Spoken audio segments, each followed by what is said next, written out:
ওই যে কথায় আছে না, ফান্দে পড়িয়া বগা কান্দে রে। এবার তোমরা ভাবতে শুরু করেছো যে আবার কোন বগা ফান্দে পড়েছে, তো সেটা হলো আমার বরমশাই। তো ঘটনাটা কি তোমাদেরকে বলা যাক।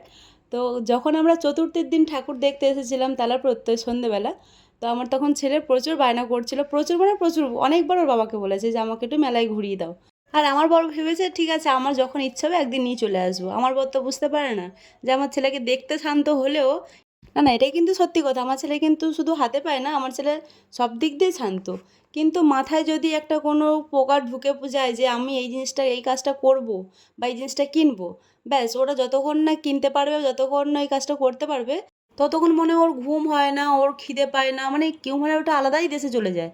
উল্টে নিজের মাথা খারাপ করবে আর সাথে অন্যের মাথা খারাপ করবে, একই কথা জিজ্ঞেস করে করে আমাকে কখন নিয়ে যাবে, আমাকে কটার সময় নিয়ে যাবে, মানে একই কথা শুতে বসতে জাগতে সারাক্ষণ বলতেই থাকবে। তার থেকে আমি মনে করি যে যখন তুমি ওই একই জায়গায় গেছো, পাশে যখন সেই আরেকটা অপশান রয়েছে, ওই কাজটা মিটিয়ে আসার চেষ্টা করবো। এটা আমার বরকেও বলেছি। আর আমার ছেলের মতো যাদের বাড়িতে বাচ্চারা আছে তাদেরকে আমি এটাই সাজেস্ট করবো, তখন ওইটুকু সময় শুনে নাও।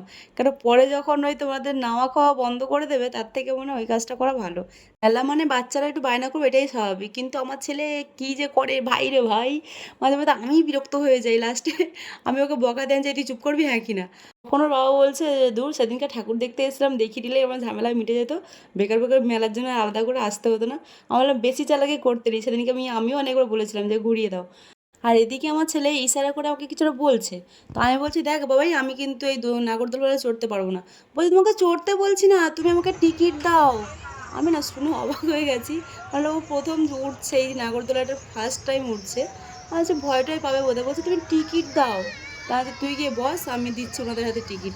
তারপর নাগরদোলা উঠে গেল, আর বাবা টিকিট কেটে দিয়ে দিল ওনাদের হাতে।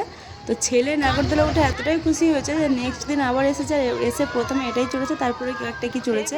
সেদিনকে আমি আর আসিনি। যাই হোক সেদিনকে কিন্তু আমরা একটাই প্যান্ডেল দেখে আর মেলাটা ঘুরে এসেছিলাম, আর অন্যান্য কোনো ঠাকুর দেখতে যাওয়া হয়নি। আর বর এদিকে পাশে দাঁড়িয়ে ভাবছে তুই আগে কখন নামবি, তোকে মেলাটা ঘুরিয়ে নিয়ে বাড়ি গিয়ে রেহাই পাবো।